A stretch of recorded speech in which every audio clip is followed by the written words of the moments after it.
अब बात करते हैं डबल इंटरसेप्ट फॉर्म की, जो कुछ इस तरीके से होता है x/a plus y/b equals to 1। अब स्मॉल a और स्मॉल b इसलिए यूज़ नहीं कर रहा हूँ क्योंकि उसको हम लोगों ने जनरल फॉर्म के अंदर इस्तेमाल कर लिया है, ठीक है। तो यहाँ पर जो कैपिटल A है that is x intercept, and जो कैपिटल B है इट इज़ y इंटरसेप्ट, ठीक है। समझ में आ रहा है। x के नीचे क्या रहेगा, x का इंटरसेप्ट, y के नीचे y का इंटरसेप्ट, और इक्वल टू में क्या रहेगा, 1 रहेगा, ठीक है। अगर इसको डायग्राम के ज़रिए से समझने की कोशिश करो तो कुछ इस तरीके से बनेगा। कलर चेंज कर लेता हूँ यार, ठीक है। तो ये अपनी y एक्सिस है and this is our x axis, this is y, this is x। एक लाइन बना लेता हूँ जो मान लो कुछ इस तरीके से होगी, ठीक है। अब देखो ये लाइन जिस पॉइंट पे x एक्सिस को कट कर रही है वो क्या होता है, x इंटरसेप्ट होता है, ठीक है। हमने x इंटरसेप्ट को क्या माना है, कैपिटल A माना है, तो ये वाला पॉइंट A है। अच्छा, लाइन जिस पॉइंट पे y एक्सिस को कट करती है उसको क्या बोलते हैं, y इंटरसेप्ट। हमने y इंटरसेप्ट क्या माना है, कैपिटल B माना है, ठीक है। समझ में आ गया। अच्छा, एक मिनट सर, इसका मतलब इस पॉइंट के कोऑर्डिनेट्स हो जाएंगे a,0, इस पॉइंट के कोऑर्डिनेट्स हो जाएंगे a,0, बिल्कुल सही, और इस पॉइंट के कोऑर्डिनेट्स हो जाएंगे 0,b, ठीक है। तो सर इस लाइन का इक्वेशन तो 2 पॉइंट फॉर्म से भी निकाला जा सकता है, बिल्कुल निकाला जा सकता है, लेकिन अभी फ़िलहाल हम लोग किस में इंटरेस्टेड है, डबल इंटरसेप्ट फॉर्म में इंटरेस्टेड है, ठीक है।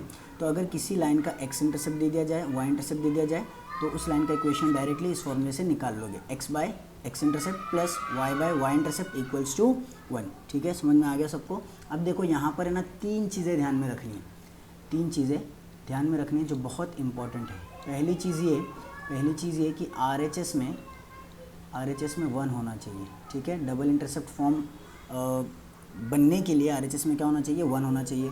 दूसरी चीज़ ये कि x और y के बीच में क्या होना चाहिए, प्लस होना चाहिए, ठीक है। इन दोनों के बीच में मिडिल में क्या होना चाहिए, प्लस होना चाहिए, मिडिल में क्या होना चाहिए, प्लस ही होना चाहिए, माइनस नहीं चलेगा।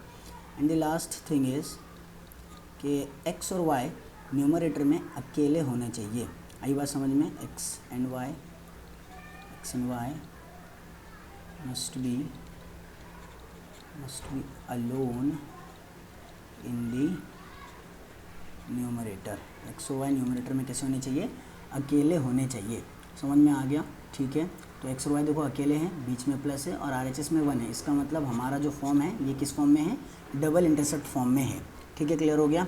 अच्छा, डबल इंटरसेप्ट के फ़ायदे क्या हैं। डबल इंटरसेप्ट फॉर्म का ये फ़ायदा है कि अगर हमारे पास कोई भी इक्वेशन हो लाइन का, ठीक है, तो उसको प्लॉट करना थोड़ा सा मुश्किल होता है, लेकिन अगर हम उसको कन्वर्ट कर ले डबल इंटरसेप्ट फॉर्म में तो उसको प्लॉट करना काफ़ी ज़्यादा आसान हो जाता है। देखो मैं एक एग्जांपल लेकर के आप लोगों को बताता हूँ तो आपको समझ में आ जाएगा कि कैसे हमारा काम डबल इंटरसेप्ट फॉर्म आसान करता है। मान लो कि मैंने ना आपको है ना एक इक्वेशन दे दिया, ठीक है, जो कुछ इस तरीके से है, 3x minus 4y equal to 6, ठीक है। ये इक्वेशन दे दिया, 6 भी नहीं -6 ले लेते हैं, एक काम करते हैं ताकि ये तीनों पॉइंट्स भी आपको समझ में आ जाए, ठीक है ना। अब देखो इसको प्लॉट करने के लिए 10th स्टैंडर्ड याद है ना, क्या करते थे, टेबल बनाते थे, x के कोऑर्डिनेट्स लिखते थे, y के कोऑर्डिनेट्स लिखते थे, एक वैल्यू को एज्यूम करते थे, दूसरी निकालते थे और फिर उसके बाद प्लॉट करते थे।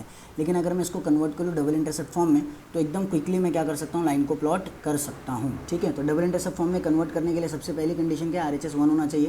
पूरे इक्वेशन को क्या करो, -6 से डिवाइड कर दो तो RHS में 1 आ जाएगा ना। दिस बिकम्स 3x अपॉन -6, ठीक है, -4y अपॉन -6 इक्वल्स टू 1।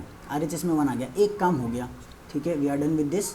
अच्छा, नेक्स्ट क्या है, मिडिल में क्या होना चाहिए, मिडिल में क्या होना चाहिए, प्लस होना चाहिए, मिडिल में क्या होना चाहिए, प्लस होना चाहिए। यहाँ पे मिडिल में क्या है, माइनस है, ठीक है ना। तो क्या करो, इस माइनस को इसके साथ बैलेंस कर लो तो दिस बिकम्स प्लस। तो अपने को मिलेगा 3x upon -6 plus 4y upon -6 equals to 4y upon +6 हो जाएगा ये, 4y अपॉन +6 इक्वल्स टू 1, ठीक है। दो काम हो गए अपने। अच्छा सर, अगर यहाँ पर पहले से ही प्लस होता तो, अगर ये प्लस होता तो इस माइनस को कुछ नहीं करते, जहाँ पर है वहीं पर रहने देते।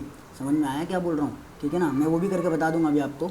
तो यहाँ पर माइनस है तो उसको हमने क्या बनाया, प्लस बनाया, क्योंकि मिडिल में क्या होना चाहिए, प्लस होना चाहिए। दूसरा काम भी हो गया। तीसरा काम, x and y must be alone in the numerator. X और वाई अलोन होने चाहिए, अकेले होने चाहिए। तो यहाँ पे कैंसिल आउट कर दो, ये हो जाएगा 3 × 2 और ये हो जाएगा 2 × 3, ठीक है। लेकिन सर अभी भी अकेले नहीं हो एक्स और वाई, मतलब यहाँ पर तो अपने को x/-2 मिल गया, लेकिन यहाँ पर अपने को 2y/3 मिल रहा है।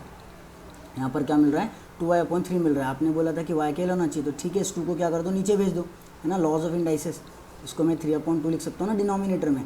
आ रही बात समझ में, या नहीं समझ में आया तो इसके न्यूमरेटर और डिनोमिनेटर दोनों को क्या करो, 2 से डिवाइड कर दो, ठीक है। तो you will get what, you will get x/-2 plus y/3/2 यानी कि 1.5 = 1। तो ये जो इक्वेशन था इसको हमने क्या किया, डबल इंटरसेप्ट फॉर्म में कन्वर्ट कर लिया। अब इसको प्लॉट कर लो। इसको प्लॉट करना कितना आसान है, हमारी जो लाइन है ये वाली लाइन, ये x एक्सिस को कहाँ कट करेगी, -2 पे, और y एक्सिस को कहाँ कट करेगी, 1.5 पे। समझ में आया? तो इसको मैं बना लेता हूँ। x पे -2 कहाँ रहेगा, देखो यहाँ कहीं रहेगा, और y पे 1.5 यहाँ कहीं रहेगा, ठीक है। इन दोनों पॉइंट्स को क्या करेंगे, ज्वाइन कर लेंगे and we will get our required line. समझ में आया सबको? सबको समझ में आया कि नहीं? ठीक है, this is our required line. इस लाइन का इक्वेशन क्या है, 3x - 4y = -6। ठीक है, अब समझ में आया कितना इंपॉर्टेंट डबल इंटरसेप्ट फॉर्म। अगर अभी भी समझ में नहीं आया, अभी भी अगर समझ में नहीं आई इसकी इंपॉर्टेंस, तो हम लोग नेक्स्ट चैप्टर है ना, पैर ऑफ फेशियल लाइन्स के बाद LPP करने वाले हैं। जब वो चैप्टर करेंगे ना, तब तो 100% समझ में आ जाएगा कि डबल इंटरसेप्ट फॉर्म कितना इंपॉर्टेंट है। ठीक है, चलो तो फिलहाल बस इसको ध्यान में रखो, आगे काम में आने वाला है। अच्छा, एक और एक चीज़ मैं ये कह रहा था कि अगर मान लो यहाँ पर ऑलरेडी प्लस होता, यहाँ पर अगर ऑलरेडी प्लस होता, ठीक है, तो यहाँ पर अगर प्लस होता तो एक मिनट यार, अगर यहाँ पर पहले से प्लस होता तो ये माइनस की साइन एज इट इज़ रहती। ठीक है, यहाँ पर भी माइनस रहता, यहाँ पर भी माइनस रहता और यहाँ पर भी माइनस आ जाता। यानी कि अब y एक्सिस को लाइन कहाँ पर कट कर दी, -1.5 पे कट करती और लाइन कुछ इस तरीके से गुजरती। ठीक है, समझ में आ गया? ऐसे ऐसे, ठीक है, ये वाले पॉइंट को कट करते हुए समझ में आ गया। तो ऐसे बनती है हमारी लाइन। आई होप कि ये क्लियर है डबल इंटरसेप्ट फॉर्म। तो आज के लिए बस इतना काफ़ी है। अगले लेक्चर में हम लोग चैप्टर को स्टार्ट करेंगे। ये पूरा रिवीजन था 11th स्टैंडर्ड का। ये सारी चीज़ें आप लोगों को अच्छे से याद होनी चाहिए। उम्मीद करता हूँ कि आप सब अगले लेक्चर से पहले इन चीज़ों को पक्का कर लेंगे। ठीक है, तब तक के लिए ऑल दी बेस्ट। वीडियो को शेयर करो, चैनल को सब्सक्राइब करो।